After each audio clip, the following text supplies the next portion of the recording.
Wow, that is way louder than talking to you all. But we're here. I figured out how to do the intro clip. Uh, Welcome, everybody, to Mongols. This is Steve. With me is Laura, Ellen, and Liz. And we're going to talk about what happened yesterday. But before we do that, Liz, how's it going? You know, the Hounds they took a week that was bad and they made it worse. And I'm not real happy about it, quite frankly. We're having air conditioner problems, getting ready to replace a whole HVAC unit. Those things are shockingly expensive. Mm-hmm. I'm getting over, I think it's actually from creeping Virginia, but it acts just like poison sumac. Not poison ivy, poison sumac. So that's fun. And then I had to watch the Hounds, which should have been a highlight. But we're here. Right. Ellen, is it better for you? I mean, here's the thing. If I was not doing this show, I would have quit at maybe minute 30. I would have been like, seems like this is not going well. And so I'm just going to stop. But I did watch the rest. I would say the rest of life is going fine, I guess. I do not, in fact, have air conditioner problems. I do not, in fact, have any kind of greenery related rash. Although I will say I am primed for a serious case of poison ivy because at least once a year I get just horrid poison ivy. Like I have, thank goodness my sister's a dermatologist because she writes the script and things get better. But so I have not had one yet this season, so I'm due. But yeah, other than that, I mean, I'm not going to say it's fun to watch the Hounds right now. I will say I am so glad to be talking to both of you. I love Mongols. I love the community. I told Justin last night that I'm going to have to up my Pride Raiser donation to be like $100 a goal so that, we can actually give something to Persad. So yeah, that's where I'm sitting at the moment. Wow. I wish I could say that. Steve, you got an upper for us? I mean, I fixed my back gate, which was only an issue because I started messing with it. And then I started messing with the post that was next to it. And that was a really bad idea. So that's done.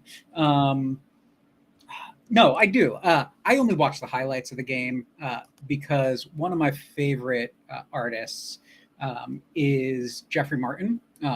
I've been listening to him for years and years and years. And my buddy Chris, one of the brewery owners here in Ambridge, saw that he was looking to do a house show last night between Cleveland and West Virginia. So Chris reached out and Jeffrey said yes. And so he had Jeffrey Martin playing in his backyard. There was like 35, 40 people there last night. So I chose to do that over watch the game.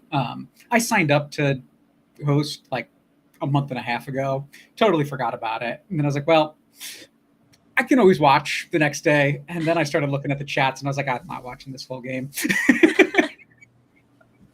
Fair. So, yeah. So I'm just going to, our good friend Mondo, not ready to talk about this. Neither are we, Mike, but here we are. Him either. I think we all feel that way, but I think we got to jump in. So Hounds went to Hartford. They lost 2-0. How did they to digest this game? Feel any better? Feel any worse than you did at the end of the 90 last night? Like general temperature check. Yeah, I think for me, Jess and I were talking about this at dinner today, and I think for me, as I reflect, as I ponder the fandom that, and I will say I'm sporting my Riverhounds sweatshirt, right? Like I'm here. I don't need the Hounds to win every single game to enjoy watching. I don't need them to dominate every team in every game, like 5-0. Like, that's not what I need. I think, and maybe I'm saying this because of where we are right now, like, I think I have a better holistic understanding of, like, hey, the organization is doing great things with the stadium. The, like, in-stadium experience is great. Mhm. You have all these half right? There's, like, having a holistic understanding of the organization driving how I feel about the team. But right now, like, the play on the field is so painful to watch that it I think, yes, partially it has something to do with the fact that we're not winning as many games, or we're not even scoring as much, or we're just not playing well, and so I think for me, that's the part that's just kind of like, it's my heart sinks a little bit, if that makes sense. I think my Mhm. just, like, enthusiasm for the team isn't as high as it would be. Um, if they would I don't right, I'm trying to think, like, is it if they would just score a few more goals and maybe still have the same record? Or is it, hey, if we would have won or tied 2 of the games that we have lost now? I don't know what exactly is, like, the fix, but I don't know, that's kind of how I'm sitting at the moment. Liz, how are you feeling? Yeah, I think it's mostly like super frustration, right? Because I don't think that everything looks bad. Like I watch the game and it's usually one or two things. And at the Mhm. beginning of the year, I was like, oh, our passing's not great. But like our passing got better, our possession's good. We have hopes and dreams. It's the crisscross applesauce in the box that we cannot do.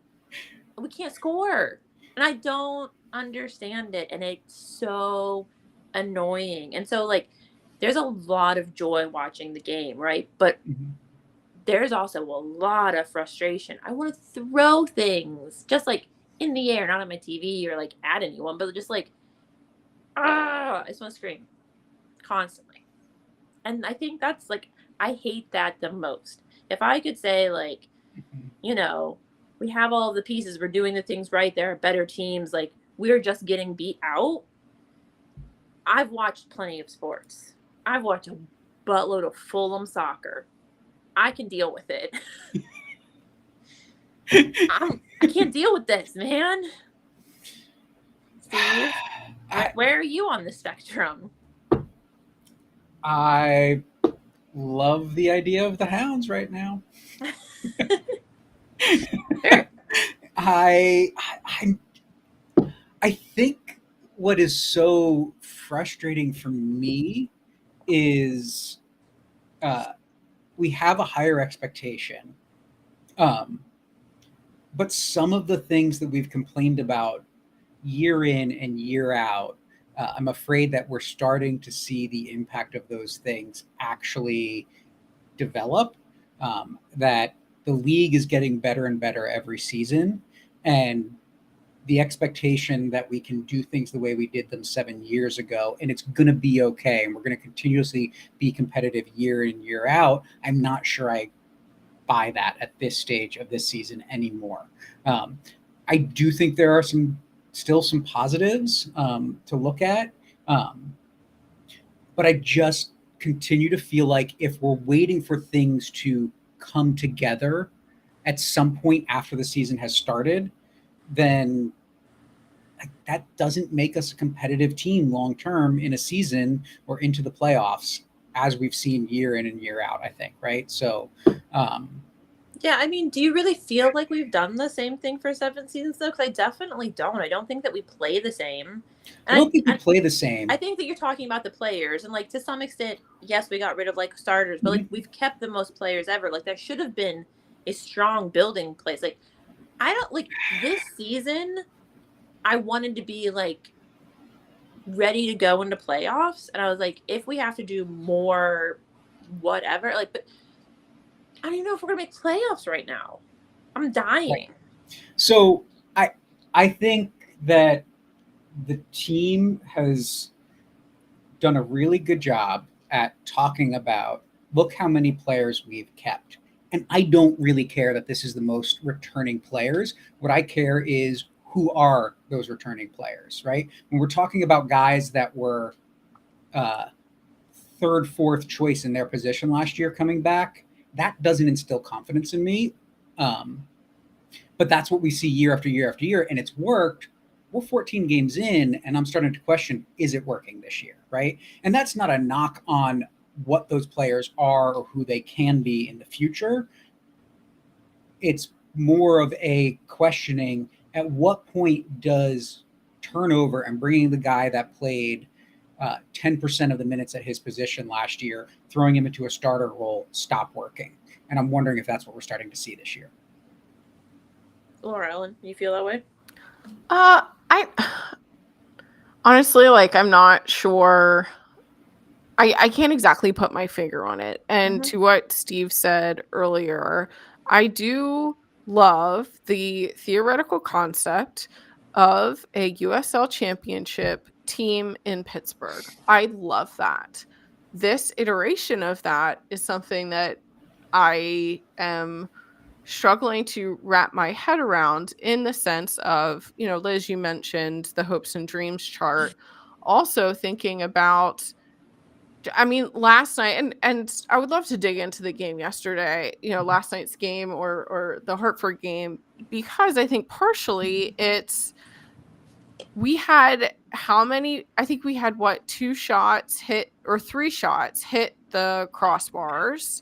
And then there was at least one that I'm thinking of, maybe two scrambles right in front of the box. At the end of the game, we had two free kicks right outside the box. We had a corner kick, right? And I think for me, thinking about the expectations, and I really try to not expect, for example, Premier League quality out of this team, or pick your top league, even MLS, right? I don't expect this team to be an MLS team. I expect there to be some, roughness around the edges, right? That makes sense. But when you have that many opportunities, and not, I'm sure I could dig in and fully understand how the XG is calculated, and I can't care about that at the moment. But when, like, thinking about the Hartford game, right, when you have multiple shots that are hitting crossbars, when you have all of these opportunities and you're not capitalizing on a single one, you can't even get on the scoreboard. I don't know, like, that doesn't instill, I mean, to your point, Liz, are we gonna make the playoffs? I don't know, right? Yeah. Like, is this gonna be the year? Which, goodness, right? There's gonna be all kinds of stories and whatever about that, and I don't want that for us, but maybe that's the wake-up call that this team and organization needs. So, like, hey, we have to do something different. Something didn't work this year, and what is it? But, I mean, that's like a big picture thing. Maybe we might wanna talk about a little bit about this game in particular. Yeah, no, you when you said that at first, so responsible. I was thinking, like, okay, we're having this conversation, but we're having this conversation because of the context of this game, where Mishi Ngalina scored twice for Hartford. That first goal, a couple nice passes to lead up to him, and he was just ahead of the defenders the whole way, and scored the goal. Shortly after that, he had another chance that was pretty similar, but he put it wide. The second goal, ball coming from the left wing, all the way through the box to him right in front of goal, where he slides to make sure it goes into the back of the net. That was all in the first half. Nice to see that there was a tactical decision made at the half. I can't remember. I know it's happened once or twice, but I can't remember the last time in a regular season game that Bob Lilly substituted multiple players at the half.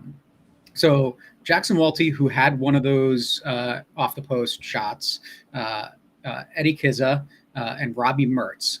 So all guys that were in the attack came off for Kenny Forbes, Bradley Sample, who's a little more defensive, and Eddie Johnson, who's more attacking. So in some ways it feels like maybe like for likes, but maybe even a little more defensive, taking Mertz and Kizza off and putting EJ in. Forbes can play offensively, but also looked like he was dropping back a bit more too to stabilize the midfield. I feel like this is another game where we could have scored and we just couldn't find the back of the net. Some of the bright things for me is we were doing things that should lead to goals. We weren't scoring.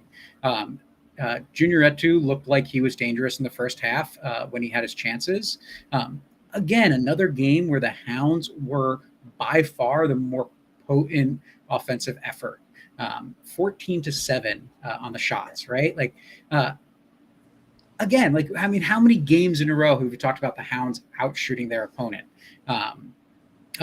And we made, to Liz's point, we made Ribeiro make some saves. I mean, I don't think any of them looked extremely threatening, but we did put the ball on frame. He did have to come up and do his job. And like we talked about, those two off the post.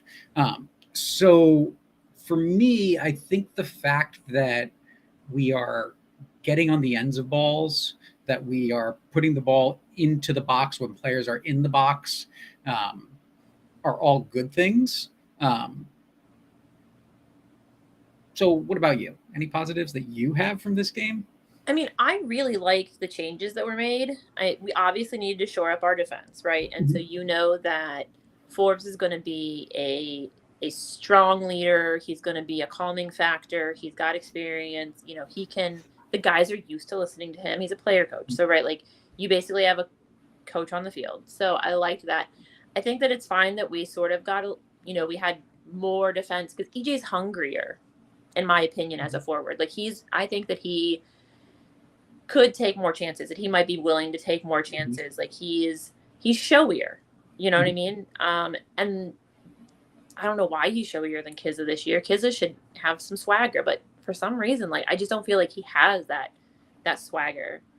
It's still like, we were accurate with our passes. We had strong possession, just all of these things. And there's no way to explain it. Like, the guys are hungry. The guys are upset. The guys have good relationships. Like, all of this team, like, are these results. These results make no sense. And so I don't even know how to talk about them because, I'm upset. I don't want to be outside of playoffs. I don't want to be like, oh man, like, I really expected Junior to have more assists this year. I really expected him to even have more goals this year. You know what I mean? Like, he wanted to show himself as, like, an attacking winger, basically. Like, he has some, like, instant speed that he's willing to use, and he's trying to talk the guys into, delivering the balls in that way. And it's starting to happen. And somehow here we are being annoyed. Like, I can think of 100 great things, but I'm still frustrated. Laura L, am I wrong? And you can say yes, no. That's fine. Well, I mean, I agree with you in many ways, and also trying to think about the context of this game. I don't know. I think it's hard to identify, to your point, Liz, right? It is really hard to identify, like, what is the thing that needs to change in order to get the results that we really anticipate are needed, or are warranted for the stats, for example, that we're putting up. And I don't know what that one thing is. I mean, I do think having an actual striker who can somehow score goals. However, right, in previous seasons, there was that one player, I forget his name, Dane Kelly, is that who it was, who, like, came and then didn't do it, like, I don't know, and then anyway, maybe that's that's the bad example to bring up. Yeah. But like, in the past, you can never nothing is guaranteed, right? No player is guaranteed, and I don't know. It seems like in the conversations, and I know Mike has been doing a lot of conversations with players, and on and off the mic, it seems like, to your point, Liz, like, the players are frustrated. They want something to change. It sounds like they're trying to work together to figure this out. Like, that seems to be the vibe that we're getting. You don't see, I do remember earlier on in the season, there were some times where there was kind of this, okay, I'm like, pause for a minute. So sometimes in, like, really amped up settings, right, there's, like, the yelling and screaming of encouragement to your players. And early on in the season, I felt like there were a couple times where it seemed to be more out of like anger and animosity rather than like, hey, like let's build each other up and let's collectively do better, or like that was a great job. And I'm not necessarily seeing that. I haven't been looking for it too much either, but I don't notice it. And I do tend, like, that's one of the things I tend to notice throughout the gameplay. So anyway, so I don't know if it's a striker. I don't know if it's like some locker room something or other. I don't know if someone as part of the Riverhounds Association has pissed off the soccer gods, which is what I put in the Mongol Slack last night. I'm just like, who knows at this point, right? Like, what do we need to do? I don't know, because it doesn't seem, and it is one of these things, and maybe I'm like looking at the outline and I'm not seeing it later, but I do have to say it's a little embarrassing when it's maybe 5 minutes left till the, it's like the 85th, 86th minute, and the announcers call out, oh, and you can hear Lily screaming on this, and I'm just like, dude, we're down 2-0 with 5 minutes, like 4 minutes left in regular time plus whatever stoppage time. It ended up being 5 minutes of stoppage time, but I wouldn't have guessed that, like, going into that. And I'm like, what is the point, man? Like, what is the point? And that's, I think, like, that's the part that, I mean, and for a long time, I am not on the coach yelling train. That is not how I receive feedback. That is not what I want. Obviously, I'm not playing for the Riverhounds, but like, that's not my jam. And also, I'm like, hey, maybe this year that approach isn't working. I don't know. So anyway, that's how I feel. Or even if it works like at the general Lily scale, that is too much. Like, what are you possibly saying that they don't know?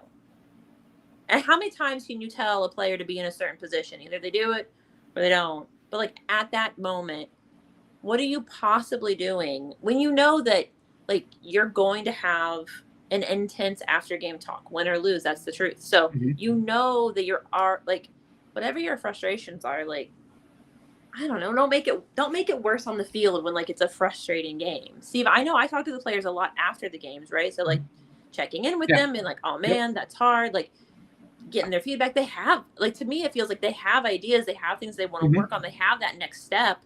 Like, I think you go to more practices that I do, or you talk to them in different settings. Does it feel the same in general, or is it just different after the games? I think in my conversations with the players, I think that I've heard from some of the fan base that they think the players are like, the locker room is a mess. I disagree. I don't think the locker room is a mess. But I do think that there is a bit of frustration, not necessarily in the sense of with each other, but just with what's happening, right? Like the guys are stressed, 100%. The guys are pressuring themselves, right? Like, I mean, even that Robbie alluded to that in his conversation with Mike last week, right? And then, I mean, I think you and Mike talked about it a little bit on the preview show, right? Like that at some point, something has to break the Hounds' way. And so I think for the players, like I don't think there's anything that they can do differently other than go out, keep doing the things that they're doing. Right. Like I don't put what we've seen this year on any individual or the group of players not performing. Right. Like if I'm going to criticize that we're not good enough as an organization, that's a player selection or a roster selection issue, not a guys on the field doing what they're asked to do and doing it to the best of their ability, right? Like that I see, and I think they're doing it and they're learning and they're growing as players game after game, right? Like you see some of the younger guys having gotten a lot better over the season, right? And so I'm not going to fault the individual efforts, but I do recognize that they're putting a lot of pressure on themselves. There's a lot of pressure from the organization. There's a lot of pressure from the fans. Are they pushing a little too much, right? Like, are they pressing a little too much and overthinking a shot or feeling like I've got to make this go in, and they don't give themselves that natural ability to just put the ball in the back of the net? They're just that pressure gets to them, right? Like Yeah. I know when I played soccer, there were times that happened. I'm like, why did I not score that, right? Like, and then other times where I was relaxed and it was easy. So I don't know. I mean, I think the other thing though that for me, I'm starting to ask the question of how close are we to, if we don't start getting a result and that pressure doesn't get relieved, is it okay to keep having things that we talk about week after week after week, that there's positives, even if the results aren't going our way? Or if it doesn't turn around soon, are we headed for like a real disaster in the team or for the season? Or are we already there? Are we regressing to the Hounds organizational mean is the question, right? Like, sorry, Steve just took a big drink of liquid, right? But right, Jess and I were reflecting. Anyway, we were thinking, when was our first Riverhounds game? We moved to Pittsburgh in August of 2012. We were trying to decide if we came to any games in that 2012 season or if 2013 was our first season. But back in the good old days, it was rough, and it was like you showed up, you support.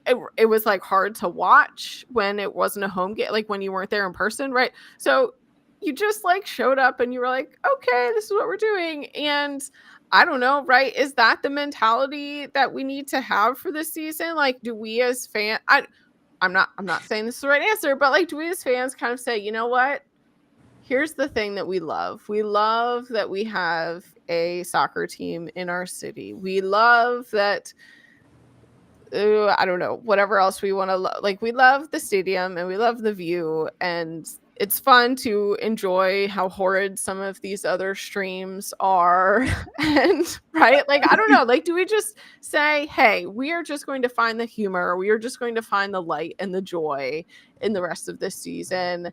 And does that free our own selves up a little bit to not take all these things like as such the gut punches that I think I've been feeling, when it's 15-20 minutes into the game and we're already down to nothing, and it's not I'm like, okay, really? But if we go into it and we're like, hey, whatever happens, right? Like, this is life. Some seasons are really bad. I don't know, right?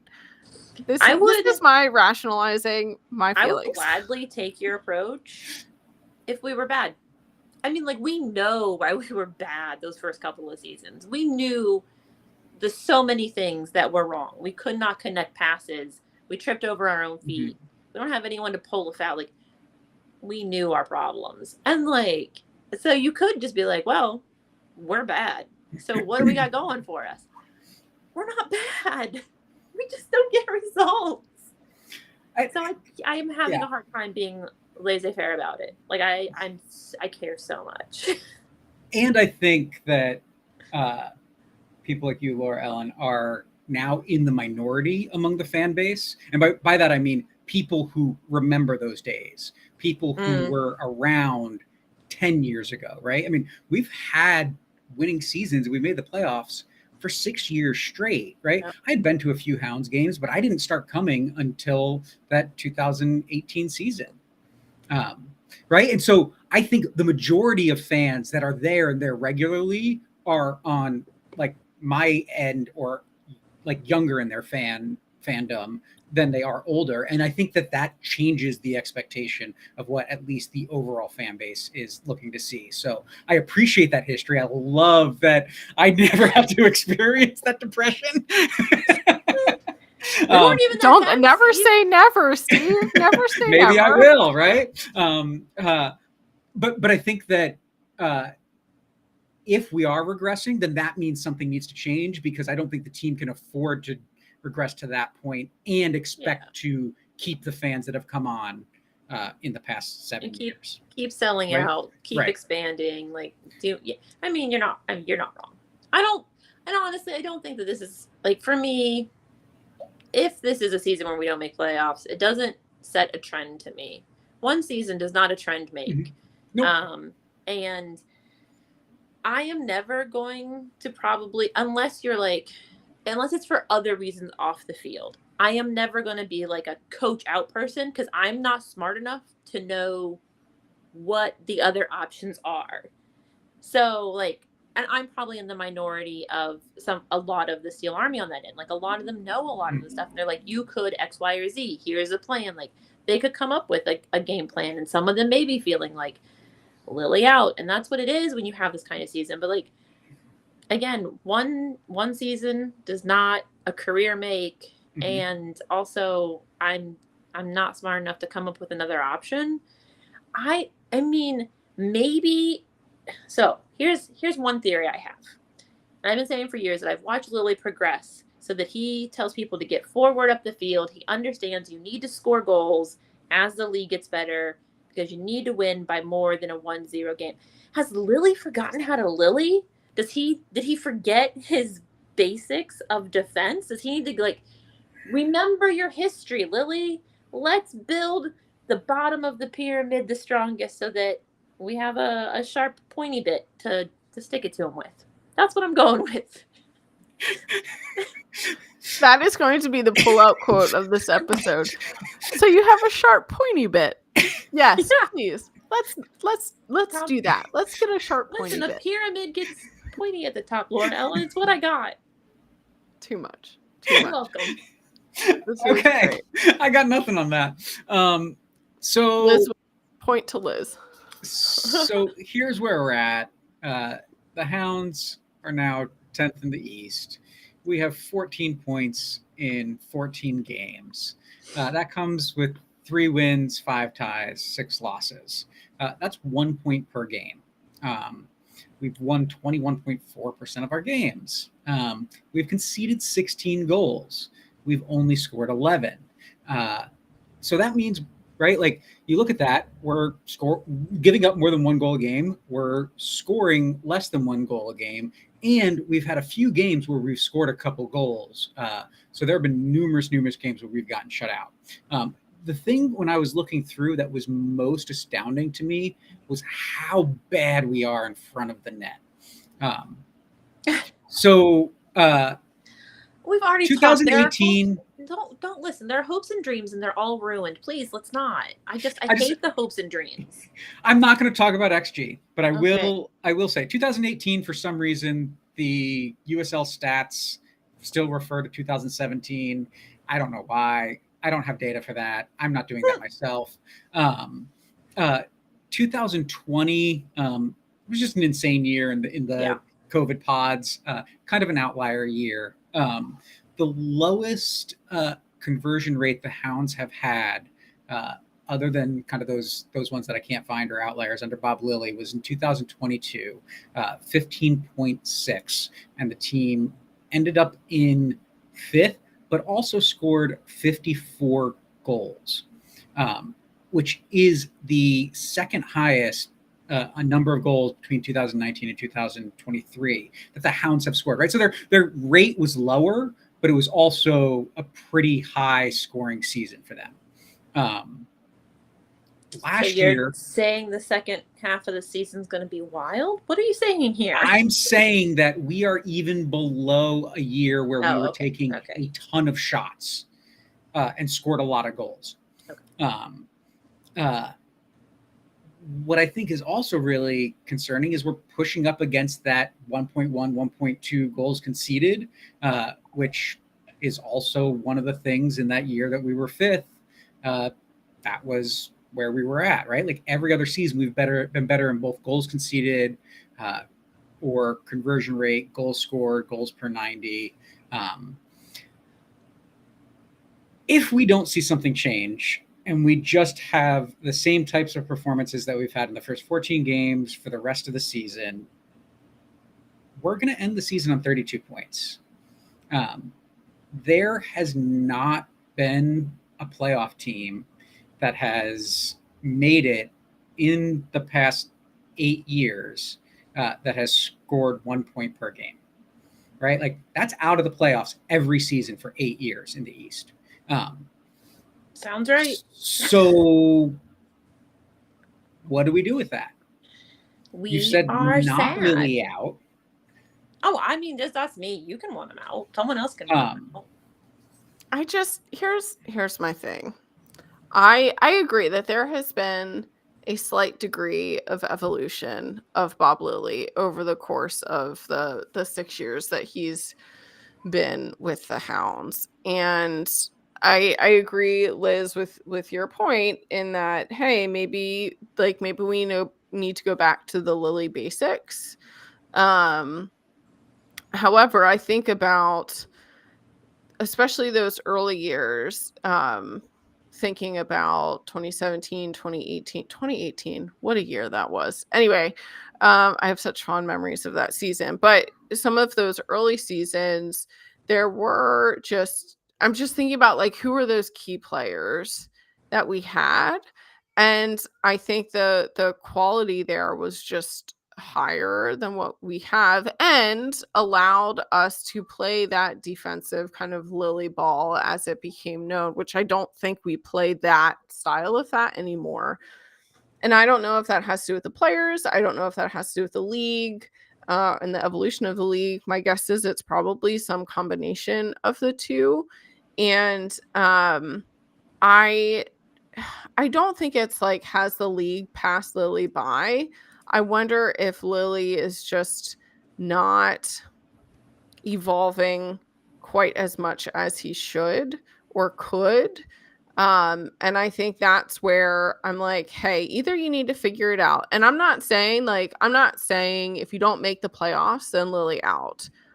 My thing is if somehow they can turn it around for the remainder of the season and like figure it out, and maybe you like just miss the playoffs or whatever, then fine, right? Like, to me, that demonstrates progress and growth, and that's a trend within the overarching trend of seasons. That's a trend within games.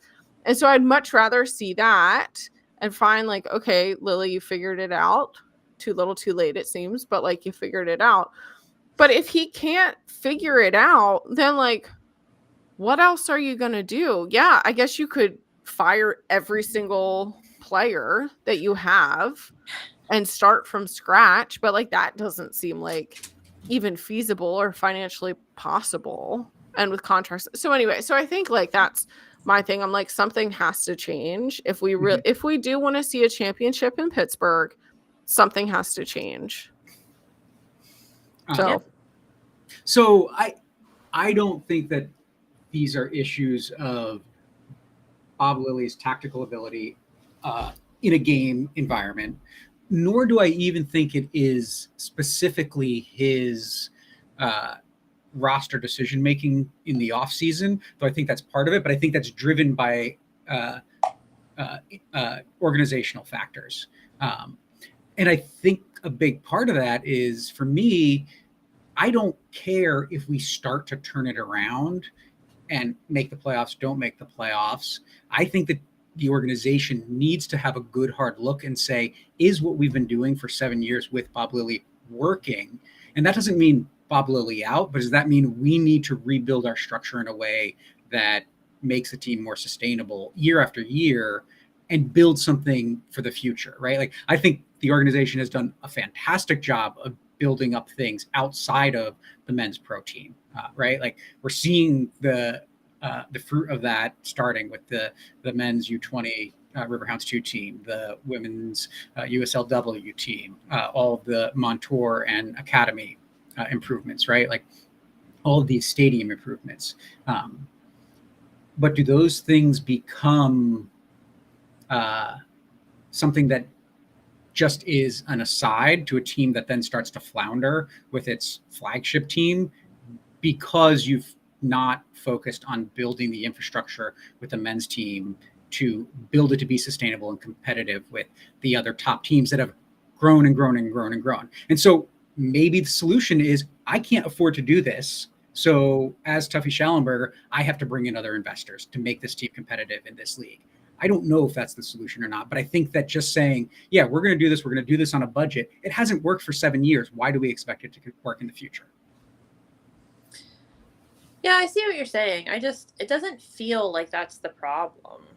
And maybe that's me being naive and hopeful, and that's fine. Like those are things that I'm not privy to, and honestly don't think about a ton. Like I'm not sure what it is this year, but it has asking a lot of questions. And you know what? I think that I hope that it has the team asking a lot of questions. Like, is this a budget problem? Is this a training problem? Is this, do we need more specialized coaches? Do we need to work on our pyramid? Do we need to sit in the box? Like, whatever it is. Listen, Laura Ellen, I'm going to throw in all of my weird phrases as much as possible because I think I'm hilarious. So. But like, you are hilarious, Liz. You really are. But yeah, I hope the team is asking these same questions, and they're obviously much smarter than I am at all of these things because it's a lot of their jobs. And if there's a change that works, I'll be like, oh, I learned something, and that'll be fun too. So there's my positive end. Maybe I'll learn something this season. How about that? That sounds great. Perfect. Speaking of this season, there's still a lot left to go, including a really, really busy schedule coming up. So Wednesday night, Louisville at home. Saturday night, North Carolina City FC. North Carolina FC, not City. There's no city in there. Yeah. Away, both of those games are at 7:30. Then we go away the following weekend to Las Vegas Lights. And then we get Summer of Hounds at home for all of July, 4 straight home games. So could be interesting. Yeah, like that is in some ways fun. In some ways, it's I don't exhausting, know if it's fun. Steve. It's exhausting. It is. It's maybe more exhausting or not. We'll see if something breaks. But what that means for the next week, a couple things will be different for us at Mongols because of the busy travel schedule. We won't have any player coach interviews this week, but we will be talking about both of those games. We'll be giving you some preview and some reaction content to those. So you can always find us wherever you get your podcasts on mongols.com or on our YouTube channel. And really, please go subscribe to our YouTube channel if you haven't. We're really trying to get those numbers up so we can get Mike to do something crazy or wild or goofy on camera. So but we really want to do that. He's not here to defend himself. Yeah. What was that, Liz? I say, but join the chat too. That's my favorite part. It really the is. razzing in the chat is chef's kiss. Yes. We're hilarious, guys. Yeah. Yep. We are hilarious. Yeah. But I want to thank you, my two good friends, for talking through this with me, for giving me some different perspectives. Even though I don't like the outcome of the game or where we're at right now, I do like you two, and I do like talking to the two of you, and I still do like the Hounds, or at least the concept of the Hounds. And to everyone who's listening, thanks. Thanks for supporting the show. We will see you even sooner than normal because of all the content we've got. So we'll see you very, very soon. Bye. Bye, friends.